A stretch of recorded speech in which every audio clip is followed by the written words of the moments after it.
Buenas noches, amigos, bienvenidos a Milenio 3. He cumplido 42 años y la verdad es que todo se me ha pasado tan deprisa. Creo que no ha habido un solo día en que no me haya asombrado, en que no haya sentido incluso hasta cierta lejanía, se podría decir, de algunas conductas del ser humano. Incomprensión, es esa mezcla: asombro, incomprensión, fascinación por la vida. Hemos aprendido, creo que no muchas cosas, y hemos dudado de cientos de miles de cosas. Curiosamente, hay unos pocos valores, unos racimos concretos, y lo demás es todo nebuloso. Uno, conforme pasa el tiempo, se da cuenta de que el mundo es un lugar extraño y fascinante a la vez, que merece la pena, desde luego, vivir, que vivir es un tesoro increíble que da la sensación que nunca acabamos de abrir intensamente, del todo, como si no nos dejaran.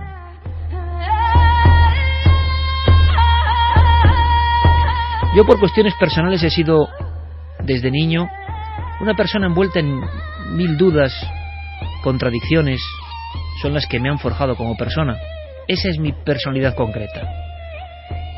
Y sobre todo en los últimos tiempos, después de investigar tanto sobre casi todo, después de conocer a tanta gente que cuenta sus historias, después de saber algunas cuestiones de la ciencia y del misterio, al final es como un gran velo que se va cayendo. Hay cosas que uno no entiende nunca. Hay cosas que le hacen ser hasta escéptico de uno mismo. Hay cosas que son atractivas, son maravillosas, merecen la pena. Y al mismo tiempo, hay cosas que no caben en cabeza humana y que se siguen produciendo. Es como si uno viviese en un teatro y poco a poco se fuese dando cuenta de que efectivamente hay un guiñol y unas marionetas de fondo. Hemos vivido una consternación grande, una consternación que ha invadido Europa y el mundo. Es uno de esos momentos en esta frontera de los 42 años y de la supuesta madurez y de contemplar desde la ventana de la vida todo lo que ha ido pasando, intentando quedarnos con lo mejor y aprender constantemente. Y seguir vagando en nuestro proceso heroico, porque así consideramos la vida, una prueba constante, con esfuerzo, con éxitos, con fracasos y sobre todo con aprendizaje. Y sin embargo uno se queda atónito. Amigos, yo a veces no entiendo nada. He dejado de entender muchas conductas, creencias y cuestiones que veo que a veces son populares. En esta vieja Europa demagógica, en esta vieja Europa abotargada, pasan cosas increíbles. Han pasado en los últimos días cosas increíbles. Luego están las palabras huecas, luego están las demostraciones simbólicas que no significan nada o muy poco. Y pocas personas dicen lo que piensan. Estamos en una especie de mundo donde casi nadie quiere quedar significado, donde decir lo que de verdad uno piensa y le sale del corazón puede ser hasta multado. Multado no económicamente, sino por los demás. No se puede salir uno del redil. No puede decir lo que de verdad cree sobre la barbarie. Es mejor casi, ver lo que dicen los demás. El mundo global es lo que tiene. Como os digo, tengo 42 años y solo sé que la vida es sagrada y que todos deberíamos proteger la vida a cualquier circunstancia, ante cualquier perspectiva. Y uno, alzando casi la ceja con sospecha, se da cuenta de cómo esas mismas palabras vacías, esa burocracia, esa demagogia o ese fanatismo no consideran la vida como lo más alto de la cúspide. Hay otras cosas, y eso sí que da miedo. Me sigue diciendo gente por la calle: ¿qué miedo dan tus temas? Y digo, no, tú abre la ventana y mira la realidad, porque ahí está el terror con sus múltiples formas, no en mi programa. En mi programa lo único que hemos pretendido en los últimos 13 años es intentar comprender el asombro, la fascinación y la perplejidad que nos da la vida, y que nos da cada cerebro humano, cada persona. Un mundo increíble, incomprensible y, por supuesto, muchas veces lleno de luces y de sombras. Hemos sido durante todo este tiempo aprendices de la vida. No es mala profesión, aprendí de la vida. Ahora toda Europa se llena de protestas, pero al mismo tiempo de demagogia tan barata que yo no la voy ni comentar. Nadie hace nada, o casi nadie hace nada, ante problemas gravísimos que nos acechan. Y quien dice algo, cuidado que lo señalan. No se baje usted de la políticamente correcta historia del buenismo, porque todos queremos ser muy buenos. Pero hay momentos en que no se puede ser bueno, cuando peligra tu propio mundo y lo que hemos logrado entre todos.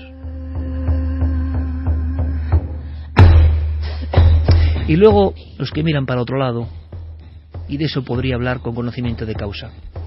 Porque resulta que yo nací hace 42 años en un lugar que es la capital del País Vasco, y donde sabemos algo de lo que es la violencia, la burocracia, la demagogia y aquello de mirar para otro lado. Y sabemos del miedo, la barbarie, el fanatismo. ¿Cómo no vamos a saber? Resulta que todo esto que ha ocurrido y que no queremos saturaros más y que os está contando todo el mundo, y también con patinazos y conspiraciones donde creo que no las hay, y cuestiones que darían para pensar y analizar mucho hasta qué punto la red, lo global, y que cualquiera diga cualquier cosa y se ha creído, ¿eso a dónde nos va a llevar? A un laberinto del que es difícil salir. Ahora sí, amigos, si creéis que la vida es heroica, el héroe es el que sale del laberinto, por lo menos el que lo intenta, y sobre todo el que se da cuenta de que está enfrente de un laberinto. Eso es la vida. Y en la vida que yo viví de niño estaba el terrorismo como un elemento casi increíble, cotidiano. Yo fui niño en los años de plomo. Y entonces ocurren cosas y uno desde niño va aprendiendo y va viendo el comportamiento humano. Qué terrible sentirse diferente de los demás, sobre todo mejor que los demás, elegido por encima de los demás, con una fe X o con una política X. Y entonces ocurría que la vida humana, que es lo más sagrado, quedaba pues en otro orden de cosas, no en lo principal. Este terror que hemos vivido, que se ha vivido en Francia, nosotros lo hemos vivido también en el País Vasco y se ha vivido en cualquier ciudad de España importante y en Madrid, por ejemplo. Y podemos sacar alguna conclusión, pero no vamos a hablar de política, que no es lo nuestro. Vamos a hablar del misterio, que es mucho más importante que la política y que nos enseña mucho más, y que no es vacío, y que no es burócrata, y que no es demagogo, y que habitualmente no mira para otro lado, sino que pone las señales por si tú quieres aprender. Yo recuerdo perfectamente ese miedo y esa incertidumbre, y sobre todo cuando vine ya a Madrid y estudiaba periodismo, y yo decía, ahora me doy cuenta aún más de este horror y de este sinsentido. Y lo estamos viviendo. Un 17 de octubre de 1991 ocurría algo en el barrio de Aluche. Había 3 atentados al mismo tiempo. Seguramente los más jóvenes, y por fortuna para ellos, no lo recordarán. Han vivido en otra época y por fortuna también ahora parece que ese miedo se nos ha ido pasando un poco. Y resulta que viene otro miedo todavía más irracional.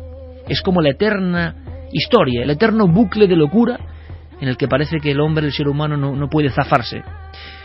Aquel día me ha venido a la memoria cuando mis compañeros me han puesto sobre la mesa el día de mi cumpleaños, pero desde luego sabiendo muy bien lo que hacían, incitándome a un viaje terrorífico de verdad. Es así, es el terror.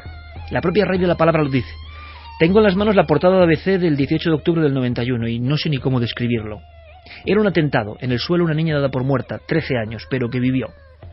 Un poco antes, exactamente 1 hora antes, en la calle Duquesa de Parcent, cerca del barrio de Los Cármenes, había muerto un teniente, Francisco Carballar, en un Peugeot 309. Una niña también fue herida grave. Y a las 8:55, en un humilde SEA 127, una madre llevaba a su hija al colegio. Esa madre perdió el brazo y la pierna. Esa niña se quedó como un símbolo. Esas fotografías y los vídeos dieron la vuelta al mundo. La madre ponía pasaportes y DNIs. Ella era la hija. Salieron reventadas por los aires. Las femorales rotas, la sangre a litros. Esa niña fue un símbolo de lo que era la lucha por la vida. Se llama Irene Villa.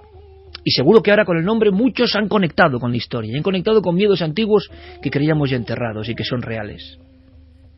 Pues Irene Villa nos va a contar una historia de vida, casi de frontera con la muerte y de presagios. Y eso es lo que nos interesa, porque parece que en muchos casos, no solo en este, cuando está el shock de esa muerte irracional, de esa muerte terrible, de esa muerte provocada por no sé qué historias, fanatismos, políticas, ideas delirantes que ponen la vida por debajo. Cuando ocurre eso, también el misterio actúa. También hay señales. No es el único caso, repito, y estamos investigando. Ante el atentado, ante la barbarie, ante la masacre que hemos vivido muy cerca, podemos hablar con conocimiento de causa porque no nos es lejano, nada humano nos es ajeno, pero esto menos. Lo hemos vivido en las calles de Madrid, en las calles de Vitoria, en las calles de San Sebastián. Resulta que pasan cosas. Resulta que el misterio que está en la vida siempre, también está aquí. Y resulta que nos va a dejar, os lo aseguro, asombrados y aprendiendo algo, que es lo importante. No queremos hacer política, no queremos contaros cosas de conspiraciones ni de historias cuando todavía nada está comprobado. Lo que queremos es viajar a nuestro propio pasado y sacar algo en conclusión. Va a ser un viaje difícil de olvidar, porque pocas historias, os advierto, tan humanas, tan profundamente y sagradamente humanas, como la que esta noche, si queréis, podemos compartir en Milenio 3.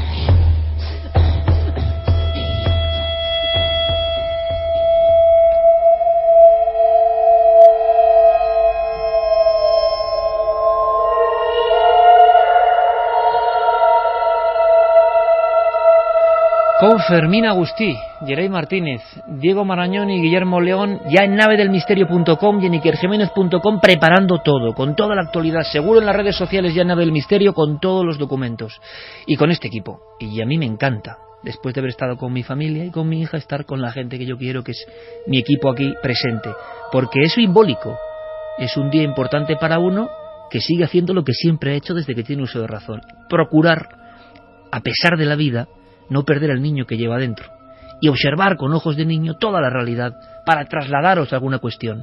¿Por qué hacemos esto? Pues todavía tampoco lo sé. Repito, 42 años ya es bastante y tampoco lo sé. Pero me encanta hacerlo.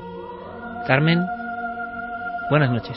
Buenas madrugadas, Iker, muchas felicidades. Muchas gracias, aunque ya oficialmente estamos en el otro umbral, ¿no? Bueno, que me sí, levanta el día 10. Brazo Yeray también. El día 10 ya se ha pasado oficialmente tu cumple, pero hay mucha gente que te está felicitando. Muchísimas gracias. A través gracias. de las redes sociales. Incluso Carlos Largo, miembro de nuestro equipo de Cuarto Milenio, ha hecho un hashtag para que esta noche sea tu cumpleaños trending topic. Muchas así gracias. Que bueno, lo apoyamos desde aquí a nuestro compañero. No hace falta, la muestra de cariño es clara y permanente, que es lo importante, pero fijaos, me habéis provocado entre todos un viaje de verdad a los recuerdos, a las historias, al aprendizaje, a observar todo. Y a ti y a mí nos pasaba algo ayer, ¿verdad? Viendo un reportaje precisamente de los años de plomo, de decir, parece todo una ficción, y hemos vivido en mitad de esa ficción. Y en esa ficción no solo ha habido sangre y muerte, ha habido otras cosas que nos van a sorprender muchísimo. Yo creo que esta noche va a ser importante, así que abrimos líneas ya, porque creo que además también las opiniones, ¿no? Repito, del misterio, no me gustaría convertir esto porque de política ya hablan otros y de cuestiones hablan otros, pero de misterio. Es asombroso, ¿no? En situaciones límite, cómo el misterio también da sus claves y mensajes. Sí, además es curioso, ¿no? Cómo teníamos preparado este tema antes, desde el domingo pasado, y justo esta semana se produce pues todo lo que hemos vivido en Francia. Con lo cual, bueno, es una muestra de que las casualidades no existen y que también hay que estar muy pendientes de lo que es el misterio en torno a unos dramas tremendos como se han producido en nuestro país y ahora los que estamos viviendo en Francia. Vamos a abrir las vías de contacto, Iker, a través del correo electrónico. Nos tienen que escribir a milenio3 con número @cadenaser.com, y en las redes sociales, en Twitter, en Facebook y en Google Plus nos tienen que buscar como Nave del Misterio. Por supuesto, nuestro recuerdo para toda esa gente que ha perdido la vida en esta locura, ¿no? Y sin hacer aradacas, y ni como digo, cada uno teniendo su idea, su terrible idea de qué puede pasar con la civilización. Decía Pérez Reverte en una columna sensacional, increíble, que yo recomiendo, que está recorriendo las redes, una columna como suelen ser las suyas, ¿no? Pero excepcional. Sí, que había escrito hace un mes, además. Sí, también un poco profética, pero como diciendo, no se puede ser romano y aplaudir las gracias de los bárbaros. Es que era así lo que decía Pérez Reverte, ¿no? ¿En qué sentido? En que hay que tener cuidado con la civilización occidental y ver qué hacemos con todo esto, pero no es mi cuestión, ni me voy a meter en camisa de 11 varas, como no se va a meter Santiago Camacho. Quiero, por supuesto, nosotros que sabemos lo que es la redacción, la vida en redacción, llevamos más de media vida en redacción, por supuesto, nuestro recuerdo, ¿no?, para un grupo de personas que simplemente estaban en una redacción intentando satisfacer a sus lectores con sus historias y que vieron cómo el terror se presentaba, ¿no? Eso por supuesto. Pero Santi, yo creo que hay que dejar pasar el tiempo. Tú lo dices muy bien, compañero, siempre. La conspiración en la historia y lo que falla. Qué error es al minuto empezar a contar cosas, porque, ojo, que hay que dejar pasar un tiempo, porque si no estamos quizá cometiendo el error contrario. Buenas noches, compañero. Buenas noches, Iker. Pues sí, yo creo que este es un tema que de momento hay que dejar reposar. Yo no sé lo que ha pasado, aunque me causa cierta pena ver cómo parece ser que personas pues mucho más inteligentes que yo y bastante mejor informadas desde el minuto uno lo tenían absolutamente claro y sabían que esto era una conspiración terrible. Yo no soy ni tan listo ni estoy tan bien informado y por tanto pues voy a dejar tiempo para que surjan los datos, para que se calmen las aguas, para que se establezca todo lo que ha sucedido, para hablar con expertos que me iluminen sobre aquellos datos, sobre aquellos indicios que puedan parecerme más o menos sospechosos y que a lo mejor no lo sean, y cuando llegue ese momento pues tal vez diga algo o tal vez no haya absolutamente nada que decir.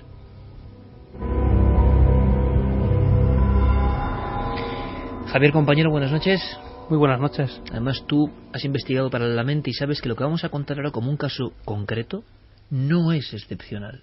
Y te has quedado sobrecogido. Seguimos investigando y queremos mantenerlo en cierta confidencialidad, pero simplemente para vuestra información, porque sois parte de este equipo de investigación, todos los oyentes, de todos los países del mundo, que hemos metido un poco el dedo en la llaga de muchos casos tan dramáticos en España y nos hemos dado cuenta de que, cuidado, que pasan cosas, sueños premonitorios, visiones, elementos que muchas veces no se cuentan porque no tienen nada que ver con el acontecimiento, pero con el tiempo transcurrido, algunos testigos, y hay que agradecerlo mucho, lo cuentan. Tenemos que darles las gracias, además, como dices, vamos a mantenerlo un poco en confidencia, pero es cierto, yo he visto además decenas de entrevistas a algunas de estas personas y son cosas que no cuentan abiertamente, que pasan por encima porque creen que se les va a tomar por locos y sin embargo pues han tenido a bien atendernos, revelarnos estas historias, dejarnos sobrecogidos y sobre todo compartir historias que nos demuestran que al final, por encima de la muerte, del dolor, existe algo más, existe algo que en ocasiones nos envía señales, en ocasiones también nos hace más liviano o más sencillo ese dolor. Y algunas personas, doctores, científicos, dirán que son meras alucinaciones, pero claro, y lo contaremos, ¿qué ocurre cuando esas alucinaciones acaban revelándote información? Os aseguro que este programa es muy especial, y os pido por favor la máxima atención para lo que viene a continuación. Lo primero es un documento sonoro que nos enviaba Diego Marañón, nuestro compañero, y que, fijaos, a mí, estando solo en el pequeño estudio donde yo voy preparando las músicas y las cuestiones, y con Fermín sacamos los elementos, los cortes, es decir, la precocina para que luego vosotros tengáis toda la información, he tenido otro flash, ¿no? La portada de una ABC de ese 18 de octubre del 91. Por cierto, ese día yo iba a la facultad y no pasaba lejos de allí. Es decir, uno siente, ¿no?, que no permanece ajeno a ese mundo, aunque ahora lo vea casi como una ficción increíble, y pasaba por la fuerza de algunas ideas, cómo se posan y cómo generan la barbarie, la barbaridad, ¿no? Bueno, pues fijaos, ha habido otro documento sonoro.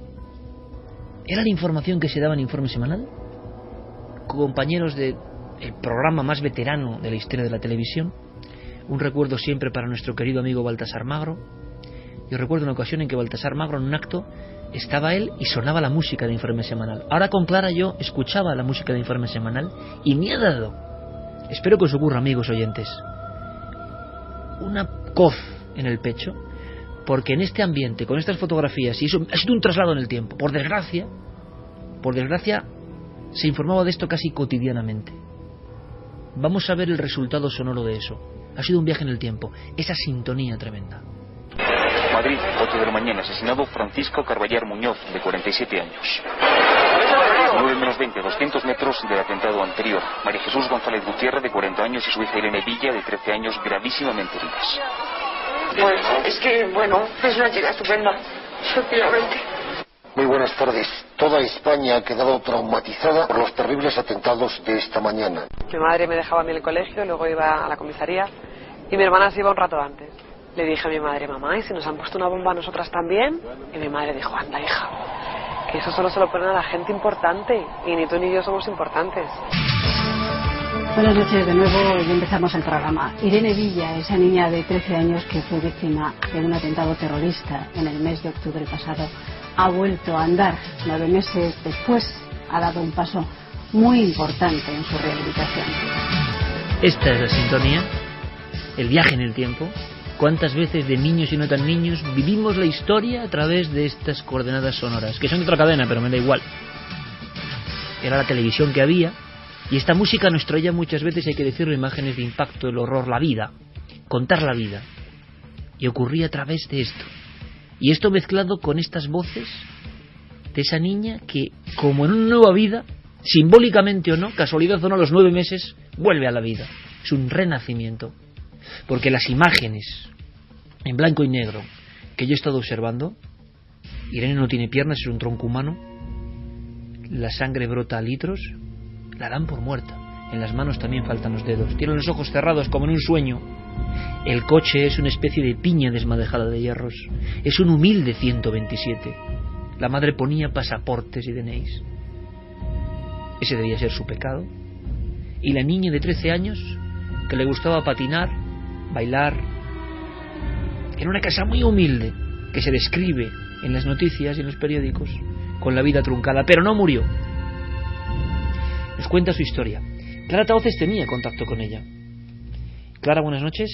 Buenas noches, Iker. Quiero felicitarte personalmente por este trabajo, porque Gracias. De verdad es emocionante, es emotivo, es importante en un momento como este, porque el horror, la barbarie, el matar a alguien por sus ideas, y me da igual las ideas, unas que otras, me da igual, es un sinsentido tan grande que nos va a emocionar, yo creo, y nos va a provocar una introspección, un viaje a nosotros mismos, una reflexión, porque a veces se dicen consignas y cosas y no se piensa en lo que se dice.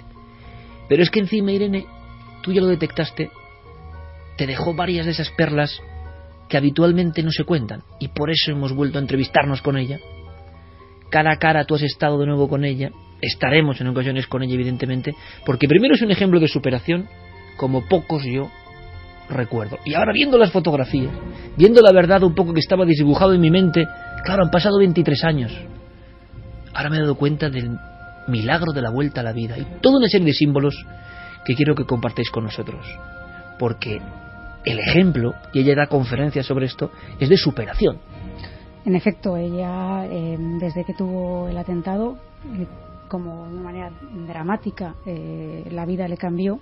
Ella ese giro lo utilizó en positivo y lo que ha hecho es dedicarse a ayudar a todas las personas que tienen algún tipo de barrera que les impide seguir adelante. Ella me decía que este año ha hecho como más de 60 viajes para dar estas charlas, y aparte de eso ella es licenciada en Comunicación Audiovisual, Humanidades y Psicología. Forma parte del equipo de esquí alpino adaptado de la Fundación también, con el que ha ganado varias medallas, y es autora de varios libros. Uno de ellos, Saber que se puede, el primero, es donde ella relata todo lo anterior, lo que antecede al atentado y cómo posteriormente encaja este golpe de la vida, ¿no? Después tiene otro libro que es Nunca es demasiado tarde, princesa, donde de manera novelada ella cuenta varias historias de superación.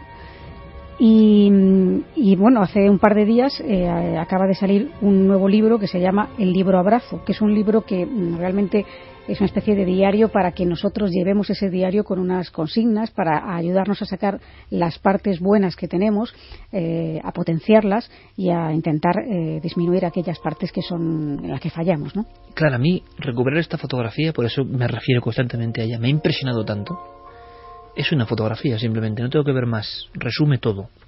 La soledad. Resume que Irene en este momento, que estuvo en coma evidentemente, está en un mundo batallando donde nadie puede ayudarla. Está sin piernas, está tumbada en el asfalto, nadie daría un duro por su vida en ese momento, pero además arrebatada en el momento en que empieza a vivir de verdad, de una forma, con un conflicto en el que ya no tiene nada que ver, con una historia en la que ya no tiene nada que ver. Le podía pasar quizá a cualquiera, le pasó muchas veces a cualquiera. El asunto es, ella es un ejemplo de superación increíble, pero ella vivió varias cosas que ahora tienen cierto significado. La primera es brutal, es un sueño. Sí, ella tardó bastante tiempo en contar este sueño, no habló de ello en principio. Ella me decía, la primera vez que la entrevisté, yo le pregunté ¿por qué no has hablado de esto? Y me decía que bueno, como esas cosas malas, ¿no?, que uno piensa que si no se habla de ellas pues dejan de existir o no se cumplen, ella prefirió omitirlo, no hizo caso. Pero la verdad es que en torno a un mes antes y unos días antes del atentado, ella tuvo una serie de sueños, unos sueños bastante concretos, bastante complejos y bastante aterradores. Claro, ella no pensaba que esos sueños pudieran tener una continuidad en la vida real, pero ella misma nos lo va a contar. Aluciné cuando pasó todo, porque es verdad que con 12 años no me gustaban las películas de miedo. Era una niña pues súper alegre, feliz, con las cosas que me pasaban eran todas buenas. Lo único así irregular, pues mis padres se divorciaron cuando yo tenía 5 años, pero que no tenía una vida, no sé, dramática, al revés. Era toda alegría, y de pronto, unos pocos meses o días antes del atentado, soñaba que unos hombres de negro no tenían cara, no tenían, eran siluetas, nos perseguían precisamente a mi madre y a mí, y recuerdo perfectamente una mesa y una sierra eléctrica, como que nos querían hacer trozos. Y la verdad que esto era completamente impensable, que no sabías de dónde venía, y bueno, yo no le hice ni caso, la verdad, esa pesadilla.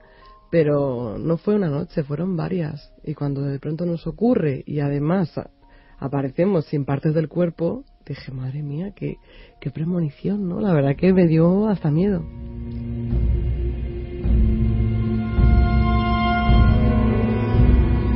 Tiene la lucidez Irene Villa para contarlo con esa fuerza. Vais a verlo y vais a vivirlo, amigos, porque es un símbolo, ¿no?, de la barbarie y de lo que hemos vivido en España. Parece increíble ver esa fotografía de la niña sin piernas, como dormida en un sueño ya en el más allá, y saber que ha hecho todo lo que ha hecho, ¿no? Que por fortuna el trasfondo de esta historia es de superación heroica realmente, de luchar contra toda la adversidad. Todos los problemas que nosotros podemos tener, ¿dónde quedan en comparación con la niña de la foto, ¿no? Por tanto, hay una enseñanza aquí para todas aquellas personas que, como nos pasa a todos, tienen peores y mejores momentos, malas rachas. A mí no me gusta el morbo gratuito, pero si tienen algún problema, casi como shock, que vayan a esa portada y que vean a esta niña, y que sepan lo que esta niña ha hecho, y que imaginen lo que ha sido el viaje a la vida de esta niña. Y entonces igual, si tienen un poco de vergüenza, como tenemos todos, cojan fuerza para decir, hombre, lo mío, sí, vale, es mi problema, pero ha habido gente que ha superado esto que parece el horror y el infierno más descarnado, ¿no? Ella, ese sueño que se repite varios días, que nunca había tenido antes, una especie de siluetas como encapuchadas, como sin cara, y la sensación de que le quitan partes del cuerpo, y que nunca había tenido antes ni era aficionada a películas de terror ni demás. Era una niña y no sospechaban que les podía pasar eso. Esa es la cuestión que también te narra, ¿no? Sí. Clara, que ellas en su mundo, en un mundo además que económicamente podemos trazar clarísimamente, fijaos, ¿no? Potencias económicas, ¿no? Una barriada tan humilde como cualquiera otra en Aluche, un 127, el padre taxista, la madre pone pasaportes, ¿no? ¿Cómo van a pensar que ellas eran víctimas? Por tanto, el sueño no le hizo caso, que es lo que te decía. Claro, es que a priori no eran objetivos del terrorismo. no puede decirse que hay otros casos en los que, bueno, pues son, desgraciadamente, los militares, por ejemplo, eran mucho más objetivos. Que pueden vivir con esa presión que se puede trasladar a los sueños, ¿no? Que es la explicación. De tener que mirar debajo del coche a ver si te han puesto una bomba, y eso va pasando factura, eso se queda, por supuesto, en el inconsciente, se vive con ello y desde luego que pueden aflorar pesadillas, eso está claro, ¿no? Pero no era este el caso, y por eso ella no pensó en ningún momento que pudieran cumplirse, ni lo asoció para nada con una amenaza de tipo terrorista. Yo no lo relacioné jamás con que me podía pasar nada, porque ya te digo, yo tampoco sabía quién eran los terroristas, no sabía lo que hacían, no miraba debajo del coche, a lo mejor, como los hijos de militares, ¿no? O de guardias civiles. Nosotras vivíamos ajenas a ese mundo, pero sin embargo esos sueños pues me trajeron una realidad que luego se cumplió, la verdad que terrorífica.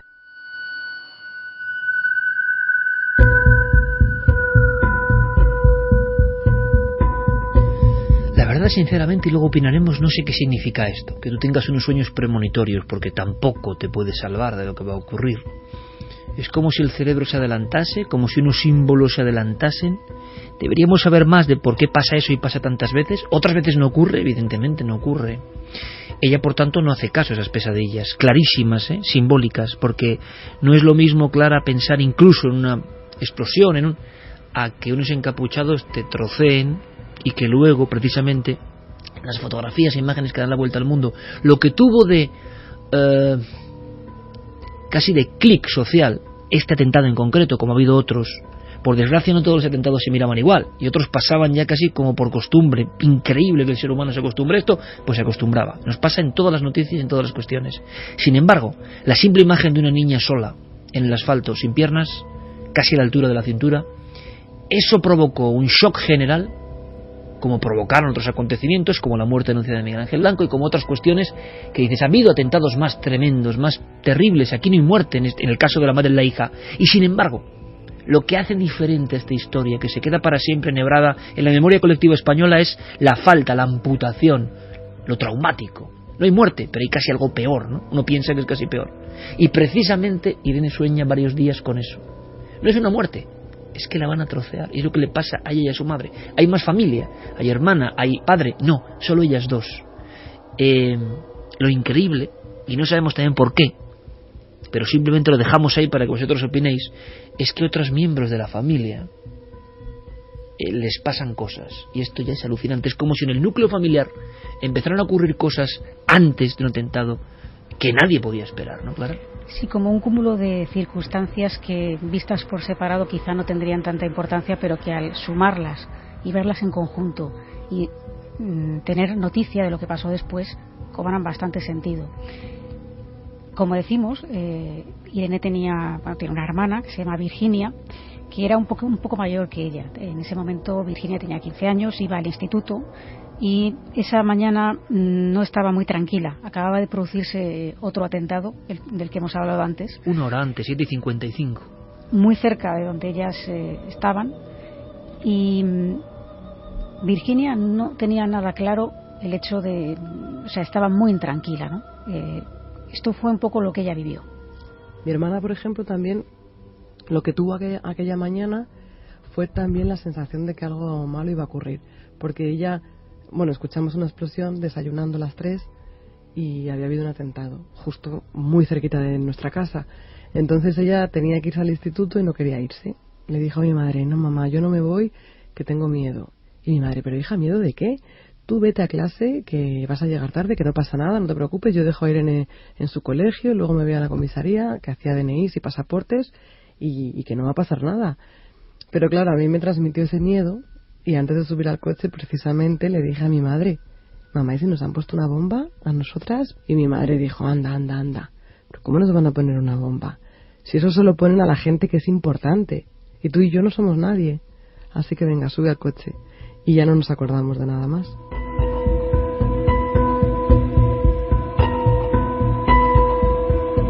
Dos y 6 minutos, esto es Milenio 3 en la cadena SER, intentando como siempre contaros de otra perspectiva diferente de la realidad, para saber algo más, para entrar en una historia humana, una historia evidentemente de dolor, pero ojo, de superación, porque esta persona, que parecía ya más en el otro lado que en este, segada su vida, resulta que salió adelante, y también queremos saber por qué, cómo, qué empleó, cómo fue su mentalidad.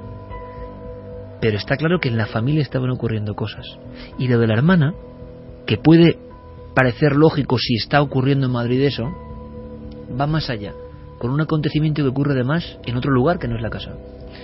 Sí, claro, porque hemos dejado a Virginia ahí con esa intranquilidad, pero que finalmente pues tiene que acatar un poco la orden de su madre, ¿no?, de ir al instituto y continuar con la vida, porque esto era lo que pasaba en aquella época. Surgían atentados casi a diario y teníamos que seguir con la vida, y esos atentados salían constantemente en la televisión. Es muy curioso. Yo sé que además a la audiencia le gusta que a veces contemos cosas personales, que nosotros no hablamos por hablar y dejamos retazos de nuestra vida constantemente en este micrófono, ¿no? Y Clara hace poco en la redacción, hablando de esto, nos contaba que tú ibas al instituto en aquel momento, atravesando los coches convertidos en esqueletos humeantes del atentado de la República Dominicana, por ejemplo, sí, en el Madrid de aquellos años 86 en concreto, y que casi lo vivíamos, o se vivía con un enorme impacto, pero como si fuese una especie de mal sueño. No tenía que seguir su vida, no podía detenerse, ¿no?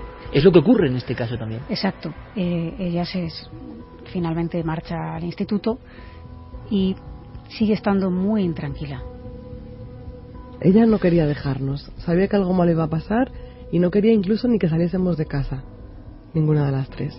O sea que, pero bueno, se tuvo que ir al instituto, y es cierto que allí no estaba muy lejos tampoco el instituto, y ella no estaba tranquila, en ningún momento estuvo tranquila.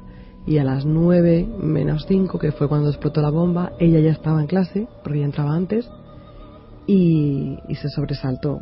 Y en cuanto entró la jefa de estudios a su clase, sin decir siquiera Virginia Villa, ni decir su nombre, ella se puso a llorar. Dijo: algo le ha pasado a mi hermana y a mi madre. La verdad es que mi hermana sí que siempre ha visto cosas antes de los demás, porque a mí en un montón de cosas me ha tenido que echar un cable, porque ve más allá, ¿no? Tiene una intuición, la intuición femenina, eso que dicen, y luego aparte que es un poco bruja, como le digo yo, ¿no?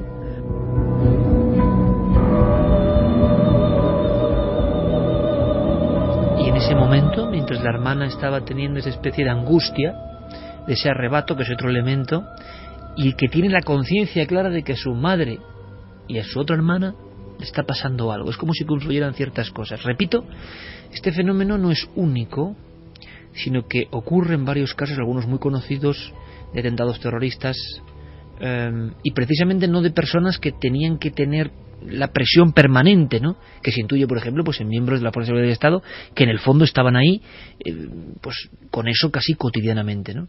Eran personas que no podían ni sospechar que iba a ocurrir esto con ellos. Incluso civiles, que no tienen nada que ver en ocasiones, también, ¿no? Entonces la premonición, cuando hay esa intensidad emocional, cuando la vida y la muerte se van a cruzar de una forma tan, decíamos, irracional, motivada por una fuerza tan primaria, quizá la colisión, pues puede que salte la chispa de este misterio. Irene Villa nos está sorprendiendo por la rotundidad, el aplomo, sin una gota de más ni de menos. Cómo cuenta su propia historia, porque otro la contaría de forma diferente, más dramática quizá, más doliente, más sintiéndose víctima, pero ella es alguien que vemos que tiene carácter, que ha salido de ese umbral, y luego en ese umbral pasaron cosas que nos va a contar, pero ella misma hace una especie de descripción de ese momento que su hermana estaba intuyendo, y esa descripción no hay que ponerle, sería una elegía, ninguna palabra más por mi parte, porque ella lo hace de esta forma. Gracias a que estaban las ambulancias ahí al lado cubriendo el atentado anterior, que por cierto no pudieron hacer nada por el teniente, sí, que se dejó 5 niños pequeños huérfanos, de los que me acuerdo cada día, por supuesto, porque fue terrible, pero es que esos médicos que no pudieron hacer nada por él, que murió en el acto, fueron los que salvaron a mi madre y a mí, porque yo con las 2 femorales rotas, o sea, perdía sangre a litros, y de hecho llegué, no respondía al electroshock.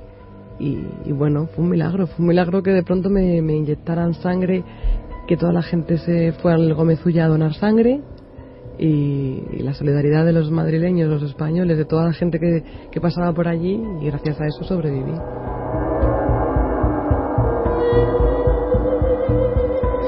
Carmen en La increíble historia de la vida y la muerte estábamos repasando datos a Irene en esos momentos. A las 8:57 de la mañana de ese día de octubre del 91 la dan por muerta, y por eso acuden esos médicos heroicos a la madre. Creen que ahí puede haber un hálito de vida en la niña, ¿no? Lo descartan. Claro, es que pues se ha visto en las imágenes que son... Hoy en día yo creo que esas imágenes no se publicarían porque son tremendas, son terribles. Pero sí, ella se encuentra en tan mala situación que incluso lo ha contado en otras ocasiones, en otras entrevistas, que a ella la dan por muerta y por eso acuden a atender a la madre, ¿no? Que además estaba buscando a su hija. Si recordáis esas imágenes, que a mí no se me han podido olvidar nunca. Yo creo que, aun siendo bastante pequeños, se nos quedaban, ¿no?, en la retina esas imágenes tan terribles. Y sí, eso es algo que está recordando mucha gente. ¿Qué está pasando? Bueno, no, cuéntanos ahora qué está ocurriendo, cómo es el recuerdo ante las palabras de Irene, lo que está contando con esa fuerza. Pero está claro, Santi, Javi, Clara, que ahí estaba ocurriendo algo que quizá ocurre siempre y no nos damos cuenta, que quizá siempre hay una señal que no percibimos porque no estamos abiertos a ella, porque no queremos verlo, y porque imagino además que verlo es muy peligroso, y tampoco queremos decir aquí que el que sueña con algo malo le va a pasar algo malo, ¿no? Tú que eres una experta en sueños, Clara, el sueño concreto de Irene, ¿cómo lo analizarías? No es un sueño muy normal, ¿no? Para mí es una premonición, no tiene otra explicación. Podría ser una coincidencia, pero vamos, me parece una coincidencia tan coincidente, valga la expresión, que para mí es una premonición. Santi, Javi, que luego el resto de miembros de la familia, algunos, estén en esa especie de campana de irrealidad, les pasen cosas, es otra de las facetas del misterio, ¿no? Bueno, en este mismo estudio de radio lo hemos podido comprobar hace tiempo. No chamanes, ni videntes, ni futurólogos, ni brujos, sino científicos que están haciendo probablemente la mejor neurociencia del planeta, están en posición de demostrar que el cerebro humano tiene la capacidad para adelantarse a los acontecimientos. ¿Y qué mejor momento para que esa capacidad salga espontáneamente a flote que un momento que va a definir por completo el resto de las vidas de esa familia? Algunos con mayor sensibilidad, otros con menor. No sabemos quién sabe si la madre tuvo un sueño parecido y sencillamente no lo recordó. Pero desde luego sí sabemos por sus propias palabras que Irene lo tuvo. Sí sabemos que como decenas de madres, decenas de hermanas, decenas de padres, la hermana Virginia tuvo ese presentimiento en un momento fatal. Y eso sucede en circunstancias dramáticas en todas las épocas, en todos los países, en todas las geografías. Cuando prácticamente día sí, día no, suceden cosas en Siria, en Pakistán, en Líbano. Supongo que decenas de madres y decenas de hermanas, que no conoceremos nunca, que su testimonio no nos va a llegar jamás, en ese momento en el que un coche bomba o un terrorista suicida hace explotar su carga mortal, han tenido esa misma sensación. Supongo que ahora mismo lo que nos está subyugando de todo esto es que es un caso que todos lo tenemos grabado en el ADN patrio, en el inconsciente colectivo, y conocer que eso también sucedió en ese momento le da el doble, le da un plus de impacto emocional. Pero estamos hablando de una realidad cotidiana, de que posiblemente ahora mismo muchos de nuestros oyentes estén recordando el momento en que murió su abuelo, el momento en que murió un familiar querido, el momento en el que estaban lejos y en su casa estaba sucediendo algo grave y ellos de alguna forma lo sabían. Y es que lo ha descrito perfectamente Santi, ¿no? Esa marca en el ADN patrio, en el inconsciente colectivo humano de esta comunidad concreta, pues resulta que ahora muchos se dan cuenta, jolín, aquí también está el misterio, ¿no? Y lo sabemos porque Clara hace un buen trabajo y dice, aquí puede haber un caso, una historia. Si Irene quiere contarlo, esa es otra cuestión, ¿no? Porque lo lógico sería callarlo en muchos casos. Y entonces, nunca pasa nada. Las señales están muchas veces. Lo importante es intentar leerlas ¿Con qué código? Eso ya es otra cuestión, claro, no es fácil. Y sobre todo luego contarlo. ¿Para qué? Para darnos cuenta de que esto debe ser más cotidiano. Quizá aquí están esas potencialidades ocultas del ser humano que todos hemos intuido desde el principio del tiempo y que en situaciones dramáticas, ¡pum!, se disparan de esta forma. Claro, pero de alguna forma hemos decidido olvidar esas señales, dejar de hacerles caso. Cuando uno tiene un sueño de estas características, piensa que puede ser una pesadilla recurrente y efectivamente, de hecho yo esta semana me he preguntado en varias ocasiones ¿qué haría si de pronto tuviéramos uno de estos sueños? ¿Qué haremos cualquiera de nosotros si el día de mañana, ya no digo ir a coger un avión y soñar que ocurre algo con ese avión, ¿no? Porque eso sí que es más o menos normal, pero lo que le ocurre a Irene, por ejemplo, que era una niña que no veía películas de terror, que de repente empieza a soñar con algo que no es común, porque soñar con unos seres de oscuro que intentan amputarte... Una mesa de autopsias... para una niña de 12 años, desde luego, no es un sueño normal, ni siquiera para una persona normal. Y sobre todo, la madre y ella, nada más. Eso es, la madre y ella, y que fuera un sueño recurrente, es decir, que se repitiera en varias ocasiones desde un mes atrás. Y que luego las imágenes, repito, que convierten esto en símbolo, son precisamente la falta de esos miembros, ¿no? Claro. Provocan el shock, provocan la incredulidad en el público, decir, esto ya es el horror, esto por desgracia no puede ocurrir, ¿no? Esa revolución pasa durante el año 91. ¿Por qué esas imágenes tienen eso concreto? Y desde luego yo creo que estoy con Clara en que esto tiene, bueno, no sé, de explicarlo de forma racional sería muy complicado, y más sabiendo que hay otros casos en los que ocurre algo muy parecido, que unos días antes de repente un sueño parece revelador y eso acaba demostrándose unos días después.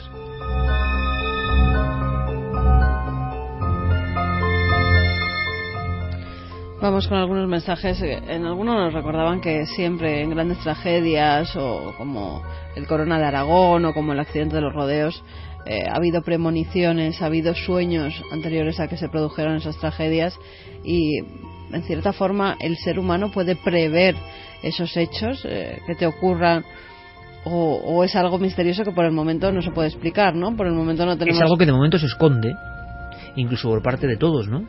Que no se controla, pero resulta que si hilamos las tragedias nos encontramos muchas veces, y hemos contado muchas, con esa excepcionalidad. ¿Hasta qué punto esa excepcionalidad resulta ser una regla? Ese es el gran desafío, ¿no? Poli Cofrade nos dice: demasiado bien está Irene psicológicamente para lo que ha pasado. Mariposa delirante: qué triste es acabar con la vida y la libertad de alguien en nombre de una supuesta libertad o de un dios. Diego Vítores: todo extremo nos aleja de la palabra humanidad. Qué extraños resortes saltan algunos de nosotros para avisarnos.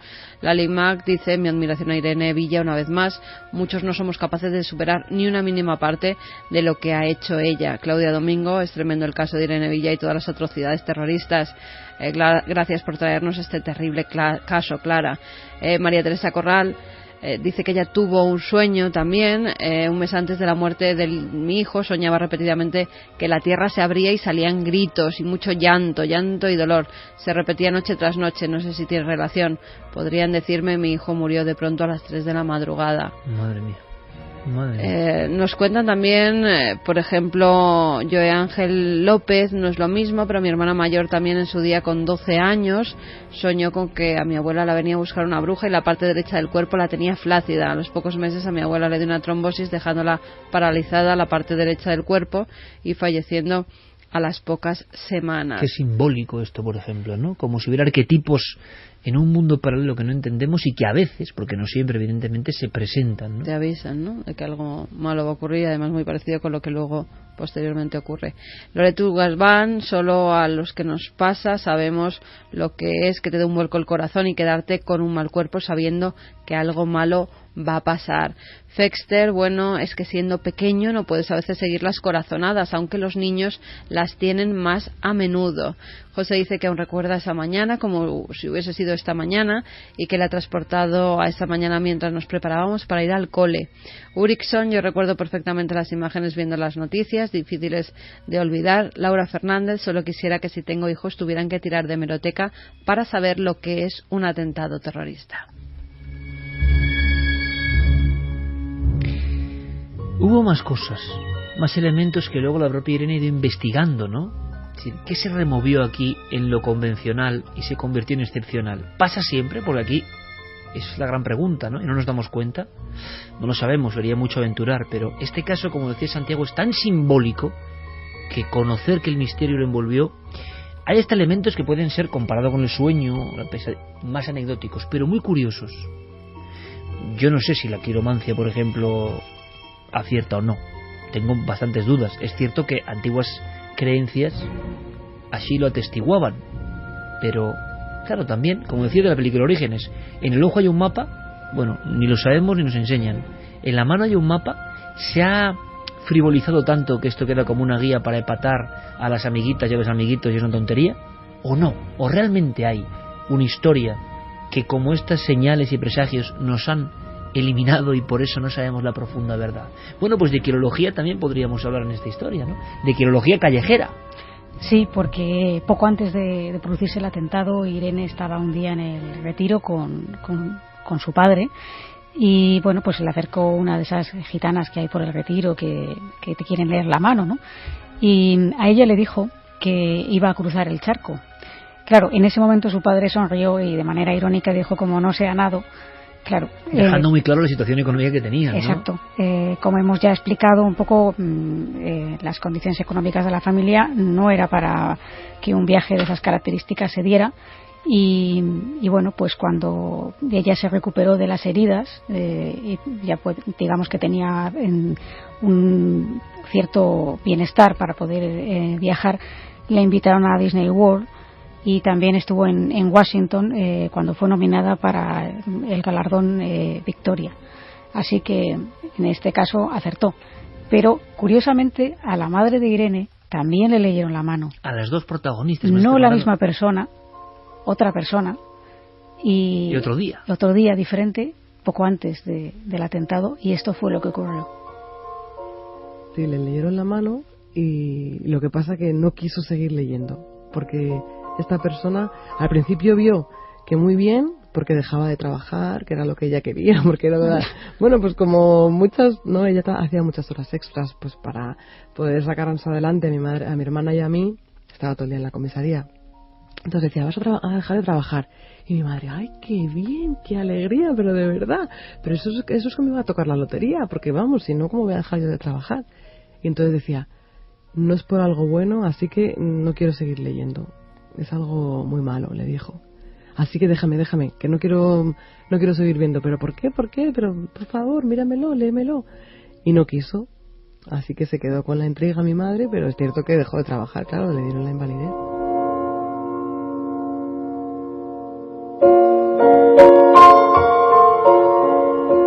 ¿Dónde empieza lo anecdótico? Acaba lo casual, surge el misterio, pero desde luego que alguien te diga leyendo la mano que no va a seguir porque vas a dejar el trabajo por algo malo, madre mía.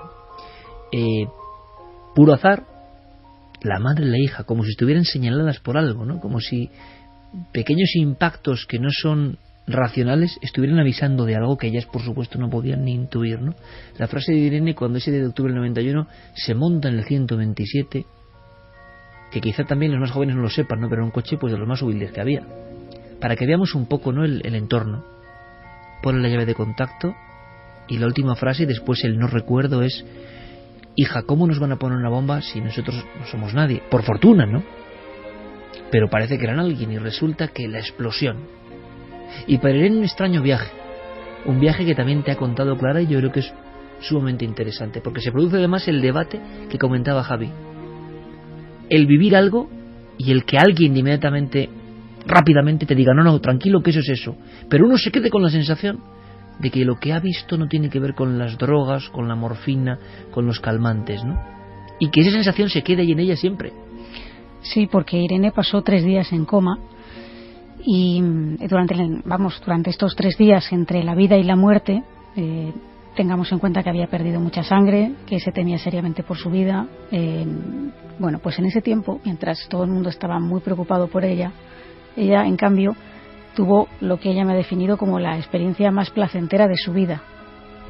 Tuve un estado de paz impresionante, como no he tenido nunca jamás en mi vida. Lo que pasa que un neurólogo luego me quitó la esperanza de que eso era el camino hacia la muerte. Me dice, eso era el efecto también de la morfina que te habían puesto, porque lógicamente si venía completamente desangrada y por los 4 miembros soltando sangre, porque las manos también las tenía dañadas, me faltaban dedos, las 2 piernas. Entonces, claro, para todo ese dolor, los injertos y todo lo que me tuvieron que hacer de reconstrucción entera del cuerpo, me abrieron también la tripa de arriba abajo para ver si tenía algún órgano interno, se había explotado, reventado. Entonces me hicieron de todo y para ello pues me pusieron mucha droga, mucha morfina y bueno, lo que utilizarían en aquel año, en el 91, que no creo que sea igual que ahora la anestesia.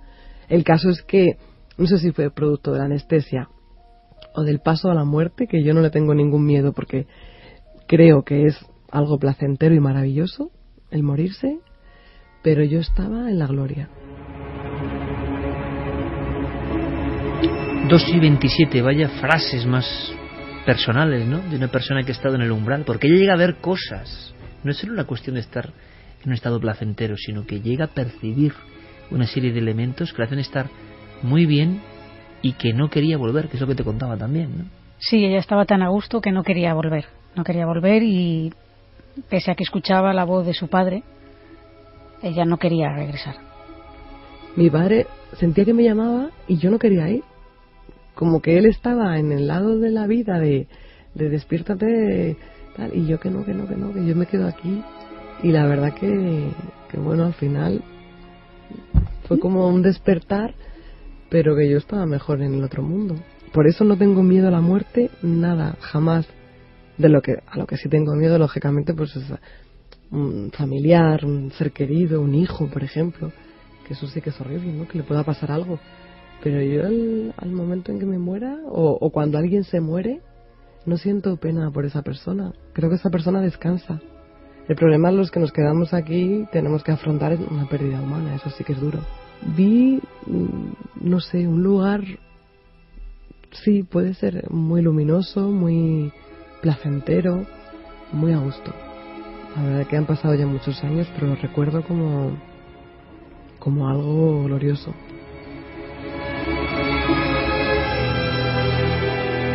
Están Santiago, Javi, Carmen y Clara, que Clara lo sabe, pero con unas expresiones porque es profundo, no solo lo que cuenta, sino cómo lo cuenta, desde qué sentido lo cuenta. Y quizá estas palabras sirvan a muchas personas ahora mismo, porque no las dice cualquiera.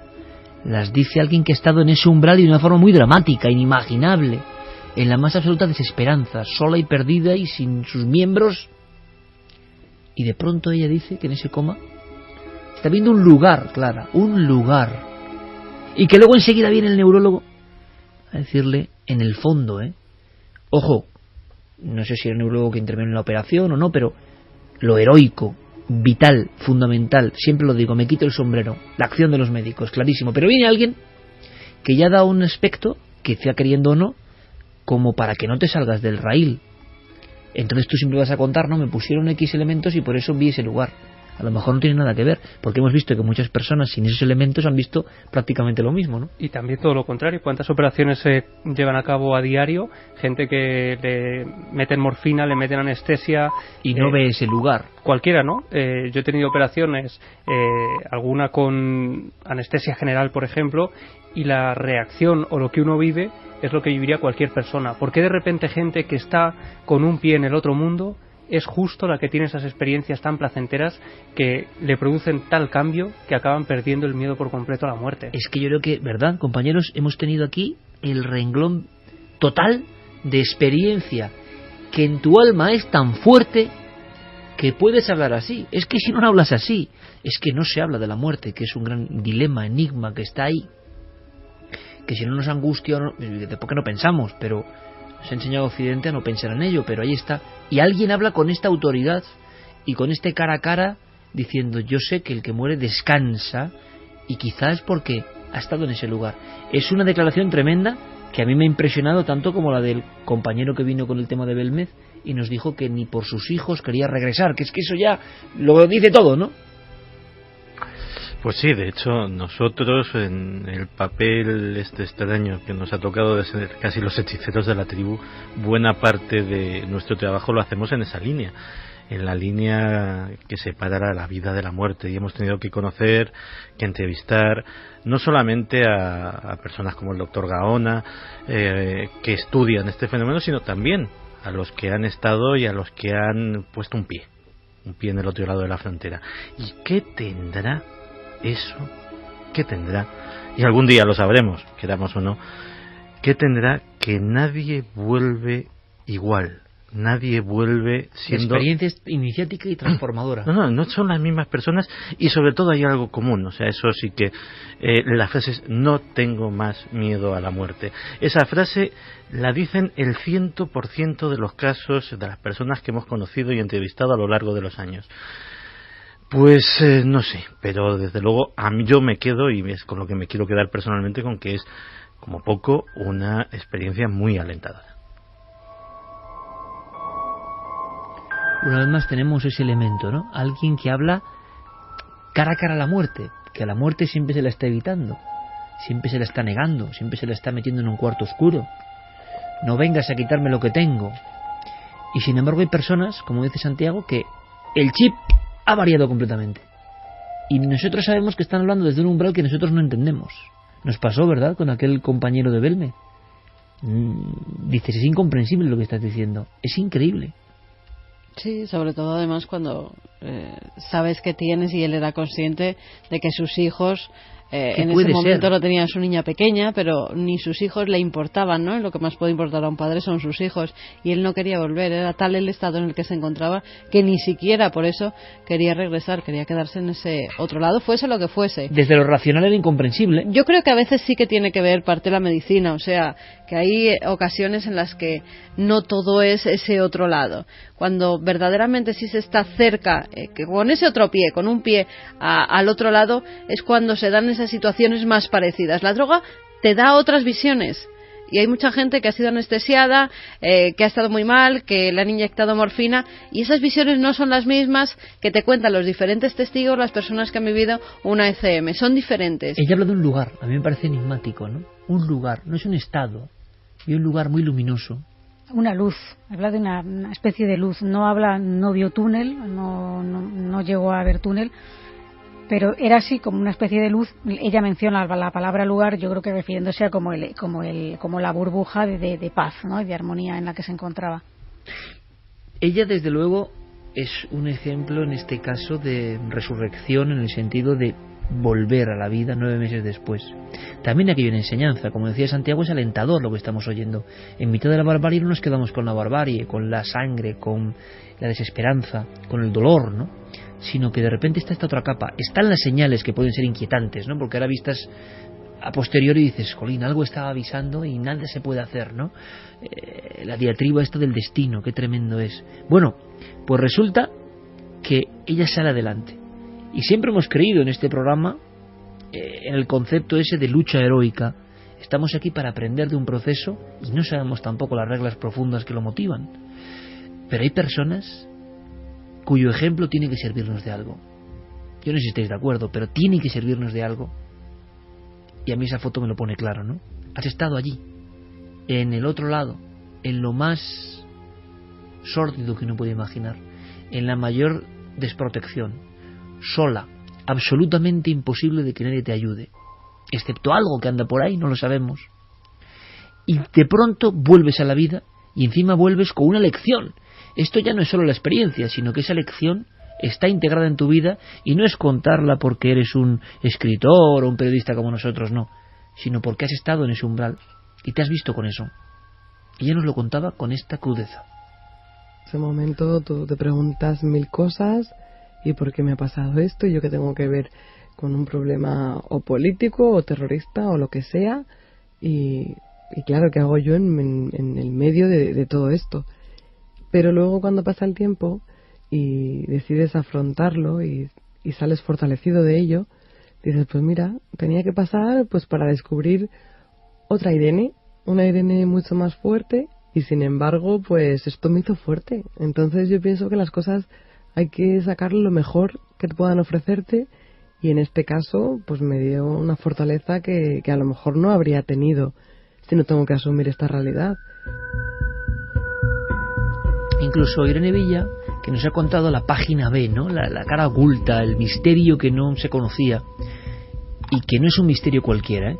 Repito las palabras de Santiago, es un icono de nuestro tiempo reciente, es un símbolo y por tanto nos enorgullece que también hable de esas cosas que tanto nos gustan porque creemos que son importantes para el ser humano y que estaban también ahí fluyendo.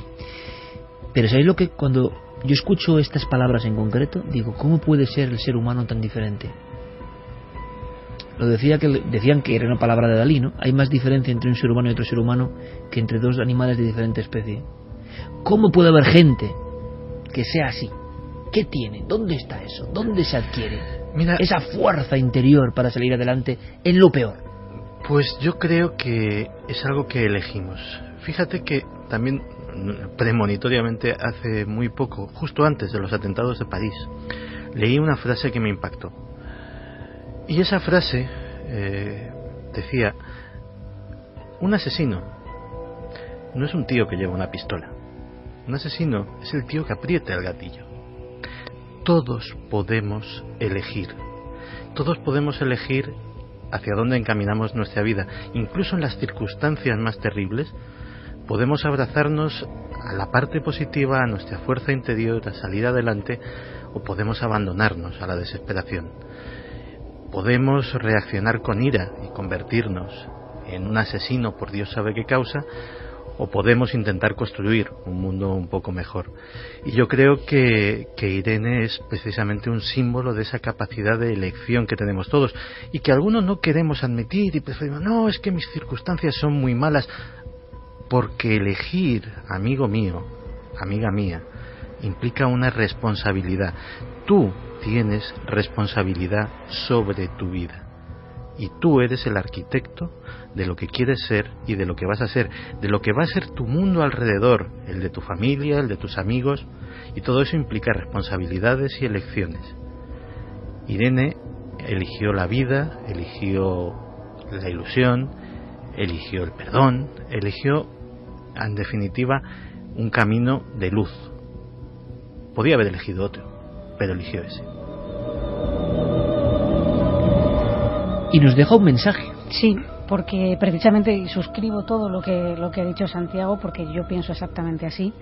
Además me gustaría darle las gracias desde aquí a Irene por su generosidad, por venir a hablar de este tema que además es muy crudo y muy difícil por muchos años que pasen, y por la forma en que lo ha contado, cómo lo ha comunicado. Y precisamente por eso, y porque para mí es una persona admirable, que yo la admiro desde siempre, desde que ocurrió todo esto, y yo también recuerdo esa mañana. Le pedí que, sabiendo que muchos milenarios que nos escuchan a veces están bajos de ánimo por enfermedades o por situaciones personales que ellos piensan que les superan y caen en depresión o se encuentran en situaciones penosas, si ella podía dejarles un mensaje que les animara y que les ayudara a seguir adelante. Pues que nunca dejen de luchar, porque aunque el presente sea duro y sea algo que uno no espera y algo terrible, pues que todo pasa en esta vida, y al final, si sigues adelante y crees en ti y luchas y trabajas, esa realidad se transforma.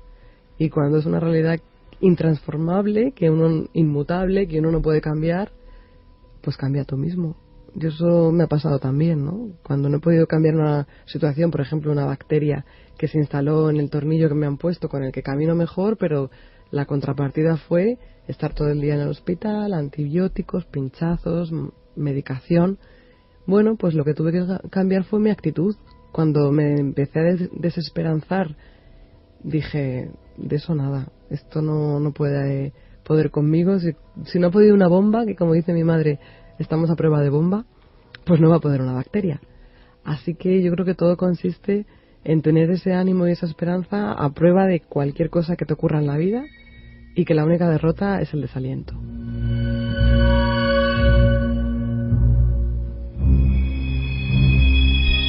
Son palabras para reflexionar, que nos demuestran que somos un misterio, como yo decía al principio, un misterio inabarcable, que nunca uno entiende.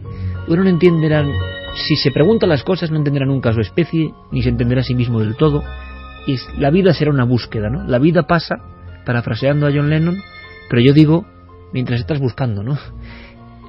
La cuestión es, ¿por qué algunas personas... Ha habido una palabra que ha dicho Clara que me parece clave, ¿no? Y yo creo que es una enseñanza importante. Le supera.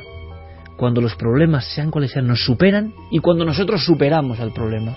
Esa batalla, ¿no? Yo soy más fuerte o tú eres más fuerte. Bueno, yo recomiendo, y no es nada agradable, ¿eh? Pero algunos, que vayáis a esa portada del diario ABC, que se puede, en la hemeroteca, del 18 de octubre del año 91. Cuando veis esa foto, no hace falta decir más, lo que significa en su soledad, además, fijaos, ¿eh? Por encima para mí, de la violencia, la soledad de esa niña, como nadando en el asfalto. Cuando escuchéis lo que estéis escuchando y comparéis con esa foto, podremos decir, hombre, algo de nosotros tiene que decir.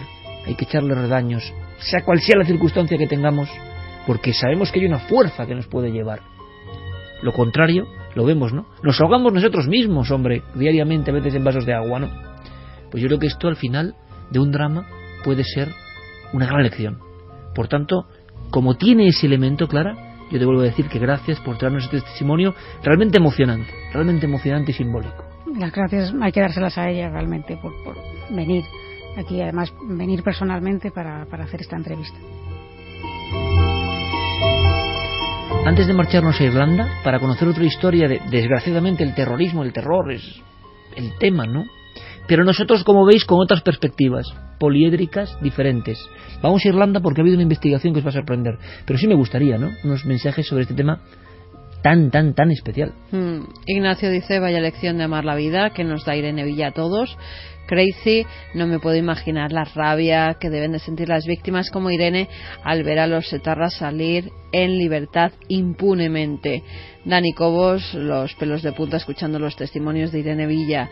Mar 37, yo premoniciones no sé si son, pero si digo que no voy o no paso por un sitio, no lo hago. Una vez lo hice, no hice caso y pasó algo malo.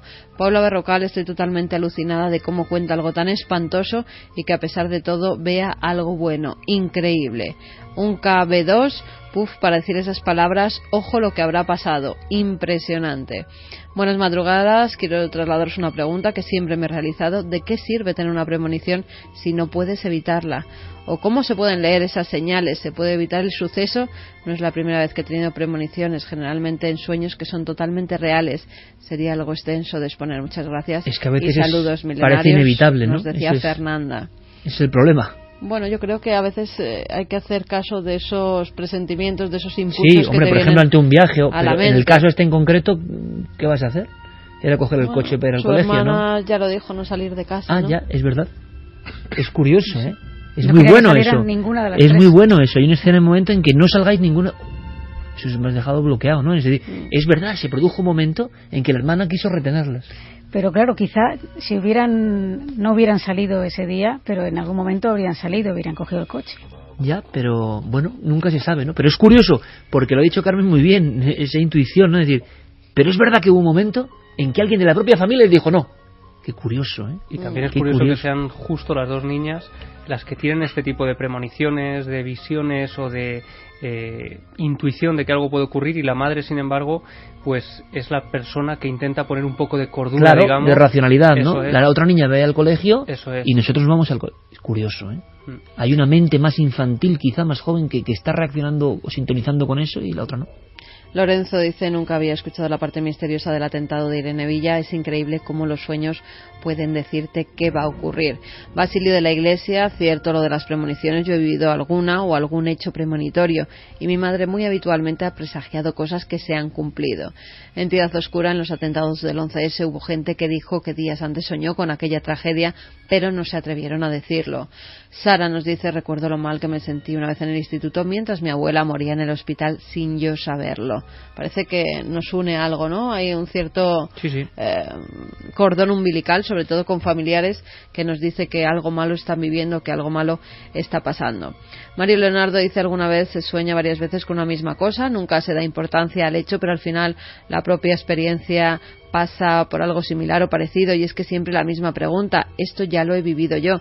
Quizá todo esto sea una conexión espontánea con nuestro futuro, quizá ya escrito desde que nacemos. Vamos a hacer una conexión, pero con otro tema. La vieja Europa sabe mucho de terrorismo y de terrores, de diferente ámbito, de diferente simbología, situación y raíces. Irlanda es un país que ha sido azotado, ¿no? y que ha tenido sus luchas internas con muchos muertos, mucha sangre, mucho dolor, ¿no? Sobre todo eso, mucho dolor por ideas. Bien, bueno, ha habido grandes guerras mundiales, ha habido barbaries. Nuestra historia es una barbarie. Somos la primera generación que no tiene una guerra mundial desde hace 70 años, ¿no? Ahora prácticamente se va a cumplir 70 años del fin en el año 45 de la Segunda Guerra Mundial. Europa, me refiero, pero los conflictos terroristas han existido. Resulta que ahora una investigación policíaca periodística saca a relucir unas cuestiones sorprendentes de verdad. Irlanda, los U2, ¿no? Cantaban tantas veces ese sábado sangriento, domingo sangriento, y decías, bueno, son como testigos de lo que está ocurriendo, ¿no? De esas revueltas. Bueno, pues ahora hay algo que os va a interesar. Nos lo cuenta Diego Madrid. Estamos en plena década de los años 70. Los movimientos independentistas en Irlanda del Norte se abren camino seduciendo a buena parte de la población, y los disturbios comienzan a ser un problema difícil de controlar. La causa es una innegable influencia social y política que los servicios de inteligencia británicos están a punto de dinamitar utilizando un arma mucho más poderosa: el miedo. Nos manifestamos porque desde la partición de Irlanda, los católicos aquí en el norte han sido discriminados por la mayoría protestante. En vista de la situación de falta de seguridad que hay en la provincia, todos los desfiles, procesiones y manifestaciones quedan prohibidos hasta nueva orden. Cualquier persona que participe en la organización de tales eventos se expone a ser detenida inmediatamente. La ley es la ley y debe ser respetada. Entre 1972 y 1974, la sociedad irlandesa está al borde del conflicto civil. Otra guerra, la psicológica, parece ser la única vía capaz de debilitar la imagen y la percepción por parte de la población de los grupos armados emergentes. Es entonces cuando, en un movimiento hacia el ocultismo pocas veces visto en la historia, el MI5 acusa a los independentistas de estar usando la magia negra para seducir a la población. El responsable de sacar a la luz esta sorprendente investigación ha sido Richard Jenkins, profesor de sociología de la Universidad de Sheffield. Sus revelaciones, recogidas en su último libro, llevan creando polémica desde finales de verano y nada tienen de ficción.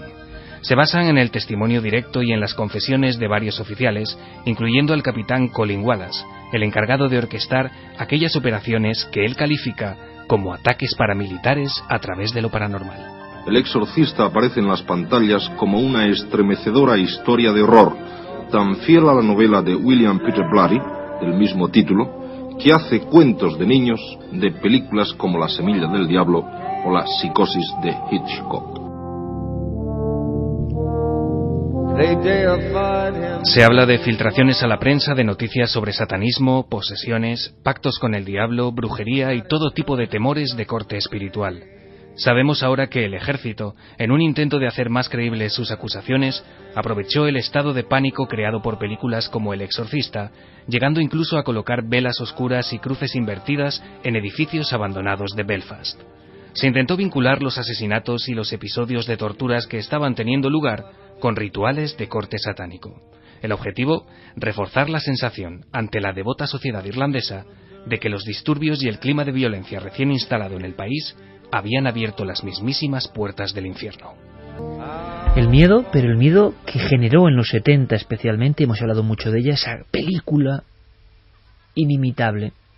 Bueno, esta banda sonora de esta película son alaridos brujeriles de un momento concreto del Exorcista 2, El hereje. El Exorcista marca un antes y un después. La ola de pánico, Carmen, fue tan brutal, simbólica también, que lo que hemos escuchado, y preguntaremos a Santi, es absolutamente increíble. Cuerpos torturados, de interrogatorios, de atentados, de muertes, se atrezaban simbólicamente, haciéndolos pasar por una especie de gran ola satánica, sabiendo además que el otro bando tenía un miedo atroz por lo que estaba pasando con el exorcista. De repente el exorcismo se había convertido en un mundo cotidiano, cercano, cuando había estado siempre prohibido. Claro, y además las noticias que llegaban en torno a esa película pues eran tremendas. En los cines había de todo, desde vómitos continuos en las diversas emisiones que hicieron. largas colas que todos los medios de comunicación a nivel mundial ponían, por ejemplo, en los cines de Nueva York, en los principales cines de Nueva York, algunos de ellos destrozados por casos de histeria que se vivieron durante la emisión de la película. Hubo hasta informes psiquiátricos, médicos, porque psiquiatras como el doctor Grinson, por ejemplo, empezaron a ver que pacientes que estaba tratando por otro tipo de cosas, después de ver El Exorcista, pues recordaban cosas de su infancia y lo atribuían al demonio. Incluso había personas que ataques de ansiedad a los que eran asiduos, que les daban continuamente, creían después de ver esa película que había sido el demonio el que se había introducido en su cuerpo. Pero no solo este médico, él consultó con varias personas más, varios compañeros, y todos llegaron a la conclusión que desde que se emitiera la película del Exorcista, desde que fueron a verlos algunos pacientes, pues muchos de ellos habían duplicado las visitas que tenían, no solo de esos pacientes a los que ya estaban tratando, sino de nuevas personas que creían estar endemoniadas. Hubo como una ola de personas presuntamente posesas, que hasta incluso pues en muchos medios de comunicación tuvieron que salir exorcistas, sacerdotes, diciendo que cuáles eran verdaderamente los casos de posesión, los que trataba la Iglesia verdaderamente, y los síntomas que tenían los posesos y en qué se diferenciaban, junto con médicos que lo explicaban, de un ataque, por ejemplo, de histeria o de otro tipo de enfermedad mental. Lo cierto es que se vivieron escenas de pánico hasta tal punto, Iker, que se dijo que hubo abortos después de ver la película del Exorcista, que se habían dado numerosos infartos en todo el mundo tras la emisión de este film, y también y eso se puede verificar por las fotografías que se hicieron, había ambulancias a las puertas de los cines, porque hubo mucha gente que sufrió ante esas escenas tan potentes de una niña endemoniada. Algo tenía El Exorcista en su sonido, en su visión, en sus imágenes infiltradas fuera de la capacidad racional del ojo humano. Algo tenía esa creación que motivó todo esto. Lo que es alucinante, Santi, es que ahora, es decir, 40 años después, sepamos que los servicios de inteligencia y la guerra sucia, que la hubo, estamos hablando de un fenómeno que ha pasado también en España, hubo guerra sucia, ¿no?, para intentar frenar el terrorismo, con el desastre, masacres, cuando la espiral del terror ya no se para, y en Irlanda de repente alguien piensa que el satanismo es un arma de doble filo. Pero en realidad llevaba siendo un arma muchísimo tiempo. Esto es radio, así que vamos a escuchar un audio, pero antes vamos a ponernos en situación. Es noche cerrada en la selva de Vietnam. Somos un guerrillero del Vietcong que provenimos de un entorno pobre, rural, no hemos salido de nuestro arrozal en nuestra vida, jamás hemos visto una película, jamás hemos oído un disco, simplemente pues hemos llevado una vida sencilla y campesina de un entorno de selva. Llevamos meses combatiendo y llevan semanas cayendo del cielo panfletos que dicen algo que sabemos que es verdad porque son nuestras creencias, que los compañeros que han caído rondan como almas en pena porque no han sido enterrados correctamente. Son los famosos espíritus hambrientos. Están en una perpetuo peregrinar de dolor y de un hambre insaciable. Son almas en pena. Y es noche cerrada y estamos de guardia. Y de repente escuchamos esto.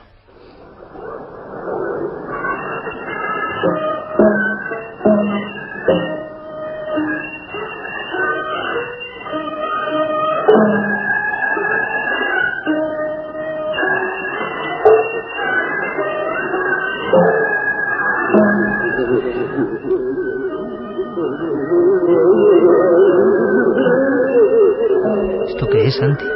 Es la comitiva de los almas en pena, es la Santa Compañía Vietnamita. Esto fue creado por el Departamento de Operaciones Psicológicas del Ejército estadounidense, acompañado de esos panfletos de los que estábamos hablando. Sí, la cinta dura 3 minutos largos y viene a ser como una especie de psicofonía del terror, pero hecha A ver, déjame.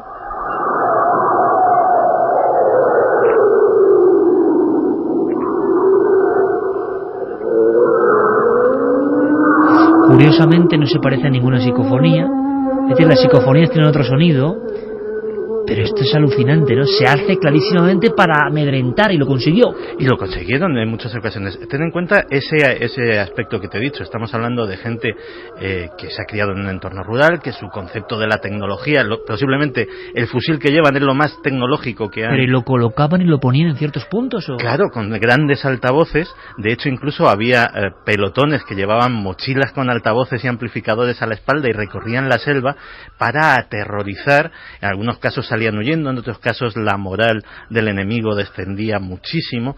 Es una de las decenas de operaciones psicológicas empleando los fantasmas, lo paranormal. A ver.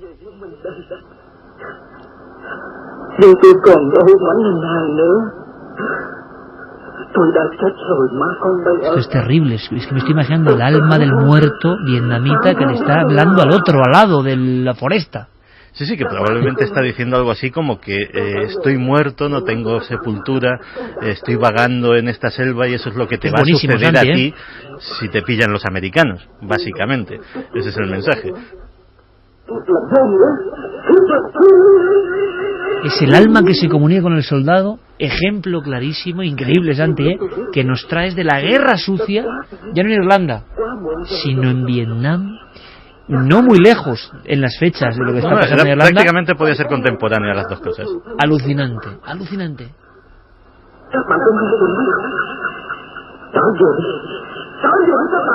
Bueno, esta especie de interpelaciones las imaginamos en un soldado con una emisora que está generando en esa selva oscura un miedo, un terror. Quítalo ya, Yeray, no sea que estemos difundiendo algo un poco extraño. Guerra del Vietnam, Esta es más bonita, Ennio Morricone, pero esta película, sabéis que tiene otro tipo de maldiciones que un día contaremos, ¿no? El Exorcista 2 no tuvo suerte, y hay quien dijo que nunca se tenía que haber prolongado la increíble primera película. Pero vaya canción, El Exorcista 2, mítica. Nosotros regresamos después de todas las noticias, después de toda la información, y yo lo tengo muy claro, ¿no? Y siempre lo digo, nosotros lo que hemos contado no da miedo.